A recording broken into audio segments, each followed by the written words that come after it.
cerca de 18% das pessoas em todo o mundo vão apresentar depressão em algum período da vida. Quando o quadro se instala, se não for tratado corretamente, costuma levar vários meses para desaparecer. Depressão não é tristeza, é uma doença e que precisa de tratamento. Aqui no estúdio, eu recebo a psiquiatra Júlia Cury. Júlia, boa tarde. Boa tarde. Boa tarde, Júlia. Júlia, vamos começar a nossa conversa para a gente falar sobre a diferença entre depressão e tristeza. E você aí de casa pode participar dessa entrevista aqui com a Júlia, pode bater esse papo com a gente. Envie sua pergunta pelo nosso WhatsApp. O número é o 31 98362 5628. Júlia, então vamos começar a nossa conversa justamente pelo tema da entrevista. Depressão e tristeza.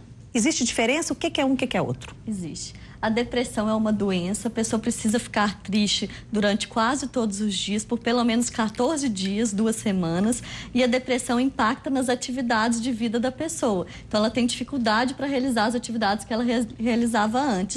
Isso não ocorre com a tristeza normal que todos nós sentimos e que faz parte da vida. Além disso, na depressão, a pessoa perde o prazer de fazer as coisas que ela fazia antes. Então, as coisas que causavam alegria, prazer, já não causam mais. Ao contrário da tristeza normal, que a gente pode alternar. Tristeza, mas acontece uma coisa boa, a gente fica feliz. Quando a gente está deprimido, não. Ô, Júlia, e a pessoa que tem a depressão ou que está triste, ela sente isso. Mas a família, às vezes, tem dificuldade de identificar o que é tristeza, o que é depressão. Tem alguma forma aí de entender melhor a diferença entre um e outro, de se identificar? Então, Até para ligar o sinal de alerta, né, Júlia? Isso. Quando a pessoa ela muda o jeito dela de ser, que ela era normalmente, então ela começa a não fazer as coisas que ela fazia antes, relata uma tristeza muito grande, uma vontade de morrer, ou uma falta de esperança, que é um dos sintomas principais, né, da depressão. A família tem que ficar alerta para poder tentar ajudar essa pessoa, para levar para um psiquiatra, para um psicólogo, para começar um tratamento. É mito ou é fato? Mulher tem mais tendência a ter depressão que homem?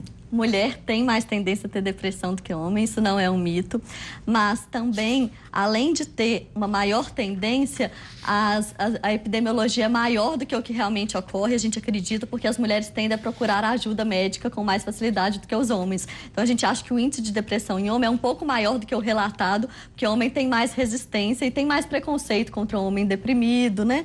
Ainda tem muito machismo, então o homem tem mais resistência a procurar ajuda médica. Então, a gente acredita que é maior ainda a depressão em homens, mas, apesar disso, é sempre maior em mulher mesmo, de qualquer jeito. Já que a gente falou dos homens, qual que é a faixa etária mais comum aí de aparecer os sintomas da depressão no homem? Ou não existe uma faixa etária específica? Existe uma faixa etária que é entre 30 e 50 anos que as pessoas tendem a ficar com mais depressão, né? Tanto em homem quanto em mulher. As mulheres têm alguns períodos da vida em que aumenta a prevalência. No pós-parto, que os hormônios abaixam de uma hora para outra, e quando entra na menopausa, que também tem uma queda dos hormônios femininos, favorece a depressão. No homem não tem tanta diferença entre os períodos da vida.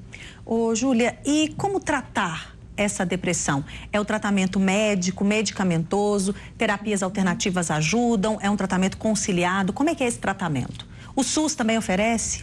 Quando a depressão é leve, a psicoterapia pode ser feita de forma isolada, sem o auxílio de medicamento. Quando a depressão é moderada ou grave, e isso um médico que vai saber identificar melhor, tem que associar o medicamento antidepressivo, ansiolítico, ao tratamento psicoterápico, que é a psicoterapia com o psicólogo. Então, quando a depressão é moderada ou grave, a pessoa tem necessidade de procurar um psiquiatra para começar a ser medicada. Tem mais chance de cometer suicídio, né? E o SUS oferece, sim, tratamentos, tem ambulatórios de psiquiatria, os hospitais que têm atendimento de psiquiatra. Ô, Júlia, e para a gente encerrar, só para a gente não deixar de responder a pergunta do nosso telespectador, que é o Júlio, aqui de Belo Horizonte, ele pergunta se existe um exame específico para diagnosticar a depressão. Não existe exame para identificar a depressão. A gente identifica a partir dos critérios clínicos que tem nos nossos manuais de diagnóstico. Então, tem que ter 5 ou mais de 9 sintomas. Ótimo, então, Júlia, obrigada, viu? De nada. Então, é sempre importante procurar o médico.